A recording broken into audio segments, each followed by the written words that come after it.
A shepherd drives his flock across miles of cracked limestone, searching for a single green patch in the dead earth. The exact same word they used for the human eye. Most people assume the eye is simply a lens. He is talking about the ayin hara. He is diagnosing the precise physical mechanics of greed. Jesus is telling this crowd of desperate, impoverished people that if their gaze is fixed on scarcity, if they look at the world with an anxious, stingy, hoarding spirit, their entire internal landscape will collapse into darkness. When he says, if your eye is healthy, the Greek word Matthew uses is hapless. It literally means single or clear. But in Jewish thought, it was the exact equivalent of the ayin tova, the good eye, the generous eye, the spring that pours water out, trusting that the underground reservoir will never run dry. If your eye is a flowing spring of generosity, your whole body is flooded with light. But if your eye is bad, if it is the ayin hara, the terrified eye of the man, hiding his silver pouch from his neighbor, the spring shuts off. The water stops flowing, and the result is devastating. The darkness Jesus describes is not a mystical punishment. It is the architectural result of a collapsed spring. When you refuse to pour out, the light cannot get in. Your hoarding does not protect you. It blinds you. It hollows you out from the inside, leaving you completely consumed by the anxiety of what you do not have. A biological camera that passively takes in light and color and shape, sending data to the brain so you can navigate the physical world. But you do not need to be a first-century farmer under Roman occupation to contract this disease. You just need to live in a culture that has built an entire empire on the illusion of not enough. The Roman Empire demanded your grain. The modern empire demands your gaze. It trains your eye to see the drought before you even get out of bed. The alarm rings. The room is cold. The blue light of the screen hits your face in the dark. Your thumb moves. You scroll past a career you have not achieved. You swipe past a house you do not own. You read a headline about an economy on the brink of collapse. Your chest tightens. The jaw clenches. A phantom drought settles into your bones before your feet ever touch the carpet. You are not actually starving. There is clean water running through the copper pipes of your walls. There is bread sitting on the kitchen counter. There is a roof blocking the winter wind. But the eye is diseased. The spring is poisoned. We are a society deeply infected by the ayin hara. We look at our bank apps, and we do not see provision. We treat it as a receptor, an intake valve. We think of vision as something that happens to us, a movie playing on the back of our minds. We see a countdown to zero. We look at our calendars, and we do not see time to live. We see hours slipping through our fingers. We look at our peers, and we do not see allies. We see competitors fighting for the last drop of water. This panic changes your physical posture. You hoard your money, terrified of the next emergency. You hoard your energy, canceling plans because you feel perpetually drained. A friend asks for help on a Saturday, and your blood pressure spikes. A neighbor asks to borrow a tool, and your mind immediately calculates the inconvenience. Scarcity is not an objective math problem. It is a disease of the spring. When you believe there is not enough, you shut off the valve. You hold your breath. You clench your fists around whatever small puddle of resources you have managed to gather. The culture tells you this is financial wisdom. It calls this self-preservation, boundary setting, and smart asset management. It is not preservation. It is suffocation. A spring that does not flow outward becomes stagnant. It breeds algae. It turns foul. When you refuse to let the water out, you do not save the water. You destroy it.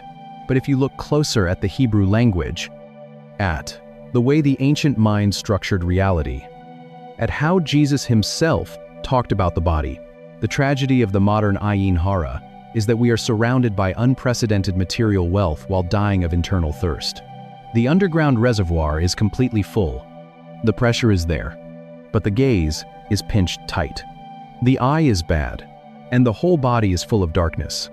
To cure the ayin hara, you cannot simply force yourself to write a bigger check or give away more of your time. Behavior modification does not work on a broken spring. You have to heal the eye itself.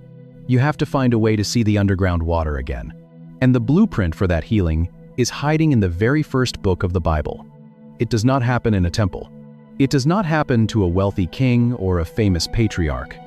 It happens to a pregnant, desperate runaway sitting in the sand. The sun bakes the shattered limestone on the road to Shur. The wind carries no moisture, only the suffocating, abrasive heat of the Egyptian border. An Egyptian slave named Hagar collapses in the dust. She is pregnant, abused, terrified, and running for her life from the cruelty of Sarah. She has absolutely nothing. No wealth, no status, no husband, no protection. She is the ultimate casualty of a scarcity culture, a woman whose body you start to see something the modern camera analogy completely misses. The eye is not a window you look out of. Labor and future have been entirely hoarded by powerful people. Genesis chapter 16 says the angel of the Lord finds her in the wilderness. But notice exactly where the encounter happens. Verse 7 says, he finds her by a spring of water in the wilderness. The Hebrew word used by the author is ayin, the spring, the eye. She is sitting beside a rupture in the desert floor where the hidden underground water finally breaks the surface. And it is beside this ayin that God speaks to her. He does not magically teleport her to a palace. He tells her she will have to return. But he gives her a promise of massive, generational multiplication for her unborn son. He tells her she is not forgotten in the wasteland. Then, Hagar does something no one else in the entire Old Testament has done yet. She gives the creator of the universe a name. She calls him El Roi, the God who sees me. Look at the physical and linguistic collision happening in the sand. Hagar is sitting beside an ayin, a spring of water, and she suddenly encounters a God who possesses perfect vision. The spring and the gaze meet in the middle of a fatal drought. When Hagar looks at the physical ayin bubbling out of the rocks, she realizes she is the subject of a divine ayin. The good eye of heaven is locked onto her. Most people read this story as, it is a fountain you pour out from. This ancient connection between the water that gives life to a desert, a simple survival narrative. They assume God just showed up to keep a pregnant woman from dying of thirst. This encounter is not a rescue mission. It is a visual recalibration. When Hagar realizes that she is seen, truly, intimately tracked and known by a God who holds the universe, her internal landscape completely shifts. The panic breaks. The ayin hara, the terrified vision of scarcity that forced her to flee blindly into the desert, is suddenly replaced by the reality of a God who provides. The cure for the evil eye is not trying really hard to be generous. The cure for the evil eye is being caught in the gaze of El Roi. When you finally understand that you are seen by a father who owns the underground reservoir, you stop hoarding the water on the surface. You stop gripping the silver pouch. Your eye becomes clear. The spring opens up, and your body floods with light, because it is finally reflecting a God who is entirely good. But to actually live this out, to move from a theology of abundance to a life that actually pours water on the ground, you have to understand the mechanics of how vision works in the dark. Step into a pitch-black room. Close the heavy wooden door. Shut off the lights. Stand in the total. Silent. Dark. What happens to your eye? And the organ that gives light to a body is not just poetic imagery. It is a diagnosis. The pupil dilates. The iris pulls back. The tiny muscles around the lens begin to strain. Your body is desperately hunting for light. It sweeps the corners of the room. It absorbs the darkness. It pulls the shadows deep into the optic nerve. This is the exact physical mechanic of the ayin hara. The evil eye is not a magical hex. It is a pupil blown wide open in the dark. You stare at the declining bank account. You stare at the terrifying medical report. You stare at the empty calendar. You stare at the silence of a God who seems entirely absent. You are looking for light in a room that has no windows. The anxiety tightens your chest. A dry, the metallic taste of panic coats your throat. Your hands close into hard fists. When you stare exclusively at scarcity, you become a vacuum. You suck the darkness into your own body. Jesus told the crowd on the hillside that if the eye is bad, the whole body will be full of darkness. He was not giving them a riddle. He was describing the physics of human attention. What you gaze at, you absorb. What you absorb, you project. If you look at the drought, your own spring dries up. The water stops. The generosity dies. But walk out into the harsh noon sun. It is a structural map of how your internal world alters the external reality around you. Look at a bright, green valley. Look at the water breaking through the rocks. The pupil shrinks. The eye relaxes. The facial muscles finally let go. The ayin tova, the good eye. The generous spring does not have to strain. It is flooded with light from a source entirely outside of itself. It rests in the sheer abundance of the sun. It rests in the absolute provision of El Roy, the God who sees. And when the eye rests, the spring opens. The hidden. Underground water breaches the surface. The tension breaks. The leather pouch of silver is untied. The neighbor in the dust is pulled to his feet. Generosity is not a moral obligation. It is the overflow of a relaxed gaze. You cannot defeat the dark by staring at it harder. You cannot cure your anxiety by obsessing over your lack. You only defeat the darkness by changing where you look. But how do you actually make that turn when the drought feels like the only reality you have left? A shepherd searched the dry limestone and the hidden water finally broke the surface. A man stood in a doorway, clutching a pouch of silver, and the fear of lack poisoned his sight. A prophet warned a nation about the seventh year, and the evil eye was exposed as The place to start is the Hebrew alphabet itself.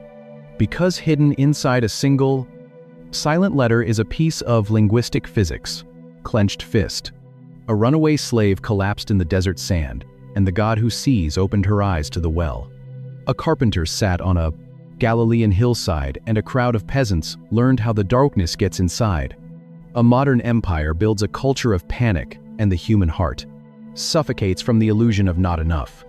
A terrified gaze finally rests on the provision of heaven, and the water pours out into the dust again. Same anatomy, same flowing spring. But maybe the part that stays with me most is the physical weight of that leather pouch.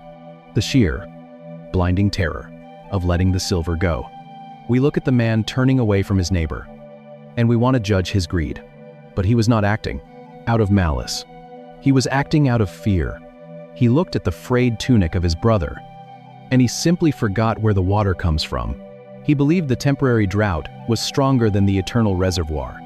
If you are in a season where the horizon looks completely dry, if you are waking up exhausted, hoarding your energy, clutching your finances, and bracing for the next disaster because the world has convinced you that there will never be enough to survive, you do not need to force your hands open. You need to let your eyes rest. You need to stop staring into the pitch black room of your own scarcity, and you need to let your gaze lock on to the God who owns the water. The spring is still there, the underground. That completely flips how the Torah talks about generosity, how Jesus talks about anxiety, and how you experience the things you lack. Current has not stopped. The moment you realize you are seen, the tension breaks, and the fountain flows. And may the God who tracks every single step of your wilderness walk meet you beside the well and open your eyes to an abundance that changes the landscape of your entire life. A traveler falls to his knees in the shade of a date palm, cupping his hands to drink from a split rock. To feel the weight of this connection, you cannot think like a modern person. You have to step into the dust. Look at an ancient Hebrew scroll. Look at the heavy black ink pressed into the animal parchment. The 16th letter of the Hebrew alphabet is Ayin. Originally, thousands of years ago, it was a pictograph. It was drawn as a crude, physical circle, a human eye, the iris, the pupil, the gaze. But when you open a biblical Hebrew dictionary and search for the word ayin, you do not find a single definition. You find two. Definition 1, the physical eye in your skull. Definition 2, a natural spring of water breaking through the earth. This is not an accident of vocabulary. Ancient Hebrew is not a language of abstract philosophy. It is a language of physical function, born in the dirt and the heat of the desert. In the ancient mind, words do not describe what objects look like. They describe what objects do. Think about how a spring functions in the Judean wilderness. You can walk for days across shattered limestone. The sun beats down. Your throat burns. Everything is uniform, brown and gray.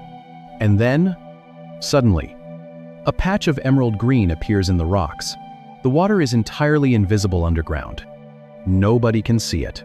But the moment it breaks the surface, life erupts around it.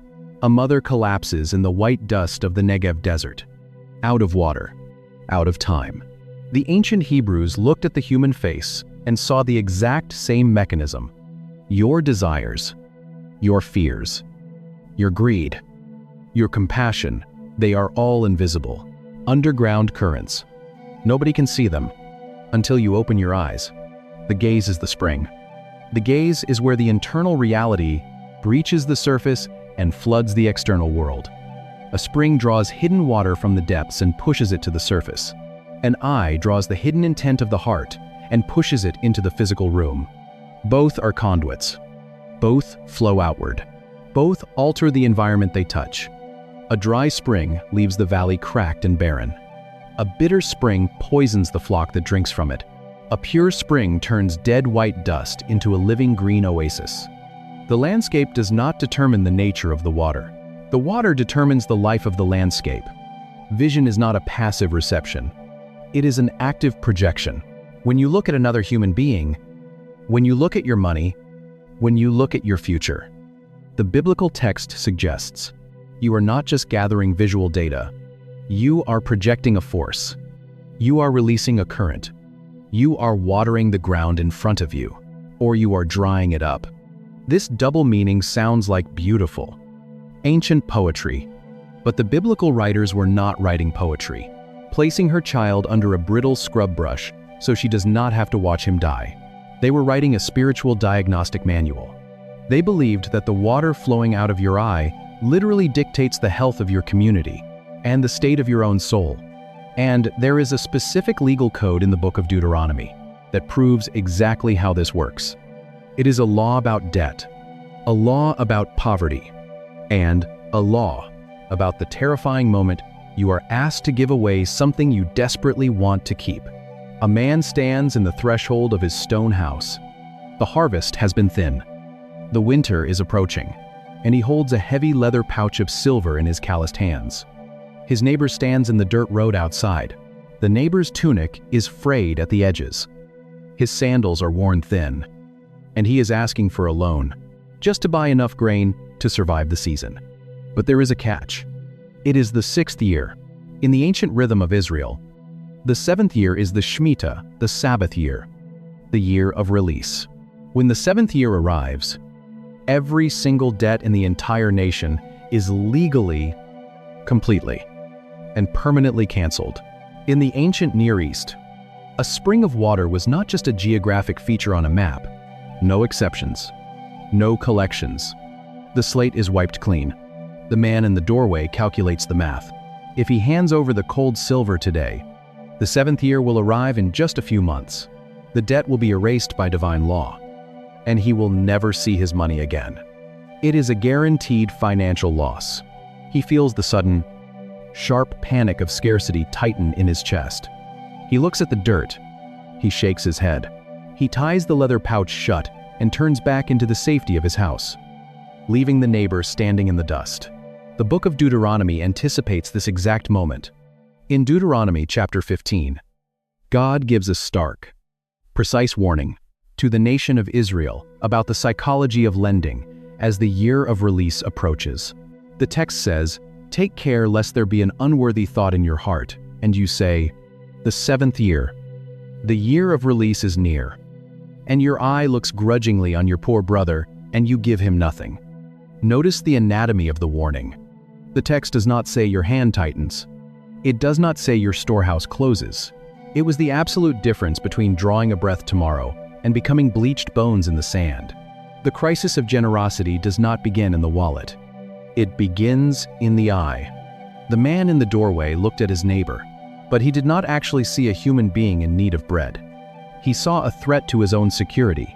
He saw a bad investment. His internal fear of lack surged up and altered the external landscape in front of him. The closed hand is not an economic calculation. It is a visual collapse. When you believe the world is fundamentally scarce, your vision narrows. The spring dries up. You stop pouring out water, and you start hoarding whatever moisture you think you have left, convinced that there will never be enough to go around. But in the original Hebrew text, Moses does not actually use the English phrase looks grudgingly. He uses a very specific two-word idiom, and those two words form a concept that ripples through the rest of the Old Testament, straight into the most famous sermon Jesus of Nazareth ever preached. Unroll the heavy parchment of Deuteronomy 15. Run your finger down the column of Hebrew letters to verse 9. The English phrase looks grudgingly is a polite, modern translation. The original Hebrew is far more brutal. You defended a spring with your life. You built entire civilizations around a spring. You fought generational wars over a single pool of water hidden in the rocks. Moses uses a stark, two-word idiom to describe the man holding the silver. Ra'ayin. Ayin is the eye, the spring. Ra means bad, diseased, evil. It is the Ayin Hara, the evil eye. If you grew up in the West, you probably think the evil eye is a superstition, a pagan hex, a magical curse you ward off with amulets and blue glass beads. But in ancient Judaism, it is not a superstition. It is economics. It is psychology. The Ayin Hara is a diseased spring. It is a vision corrupted by greed, driven by anxiety, terrified of lack. It is the gaze of a person who looks at the world and sees only what they might lose. And it has a direct opposite. In Proverbs 22, the text says, "He who has a bountiful eye will be blessed, for he shares his bread with the poor." The Hebrew phrase there is ayin tovah, the good eye. The good eye sees a neighbor in the dust and pours water out. The evil eye sees a neighbor in the dust and shuts the spring off. The good eye believes the world operates on divine abundance. The evil eye believes the world is a zero-sum game of scarcity.